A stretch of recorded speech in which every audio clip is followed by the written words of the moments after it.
This is Dr. Lam, founder of drlam.com and the Adrenal Fatigue Center. Today we're going to talk about a very common question among women, which is, how do I know if I need progesterone and whether I have progesterone deficiency or not? Now, let us back up and take a look at the female hormones carefully. Progesterone and estrogen are the two main balancing hormones in the female. What progesterone does is to balance the effect of estrogen.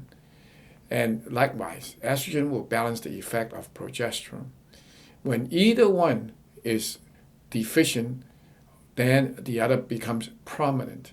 In other words, if you think of progesterone deficiency as the same as not enough progesterone, which leads to an increase in estrogen effectiveness, progesterone deficiency can be looked at the same as what we call estrogen dominance. Without proper progesterone, the estrogen effect can be overwhelming.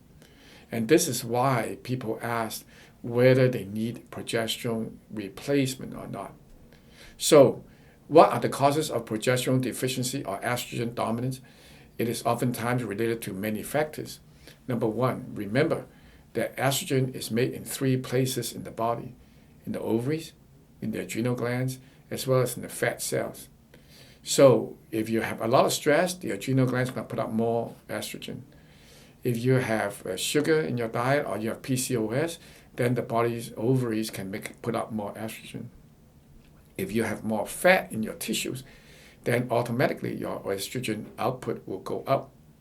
Progesterone is usually made to oppose estrogen and balance, as we said before. However, this balancing process may be deficient. So for example, if you have a lot of stress, emotional or physical, the body is going to shunt some of the progesterone away to make cortisol in the adrenal glands. As a result, the progesterone level may go down. Similarly, if you have too much estrogen from adrenal output and from fat tissues, and you don't have enough progesterone to balance it, then you're going to have a progesterone deficiency situation. Laboratory tests can often measure, to a certain degree, the free progesterone and free estrogen and their ratios by saliva. Serum has problems with the free levels except for testosterone. So for progesterone and estrogen, it's not quite there yet. However, it is not 100% accurate. It does give us an idea. We know physiologically the body produces approximately 20 milligrams of natural progesterone a day. Now remember, this is natural progesterone. This is not the same thing as progestins, Progestins. There are medications such as what is called Provera and birth control pills. Progestins are synthetic compounds that are prescriptions which has the opposite effect as natural progesterone.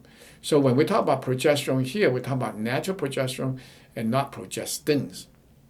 Now, progesterone, as we said earlier, has the opposing opposing factor to estrogen. So if you have increased estrogen with symptoms such as endometriosis, fibroid, fibrocystic breast disease, and also what we call in certain forms of cancer, then progesterone can be indicated.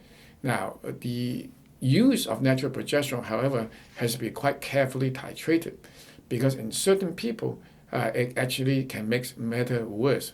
In other words, remember that progesterone, for example, is a pro-growth and pro-gestation compound.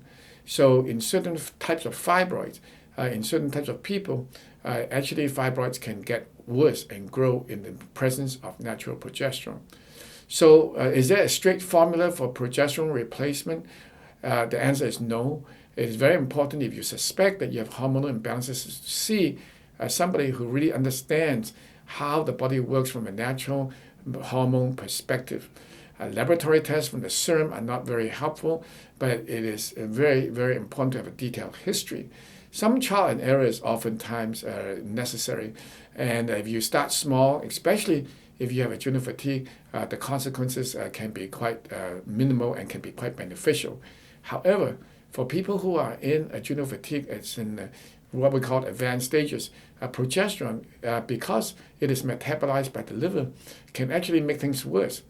So simply just taking progesterone because you read somewhere that it's good for your hormonal balance can actually be a wrong thing to do, or even if it is the right thing to do, at the wrong time, at the wrong dosage, can make things worse. So do be very careful.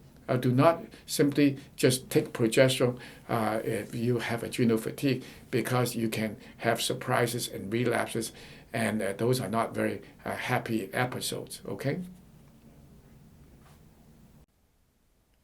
I hope you've enjoyed this video. For more information on this topic, head over to drlam.com, where I've written over 1,000 articles to help educate people. You can also call me at 626-571-1234 for more information on adrenal fatigue and how to navigate it. Finally, if you enjoyed this video, please subscribe to my YouTube channel. Thanks for watching.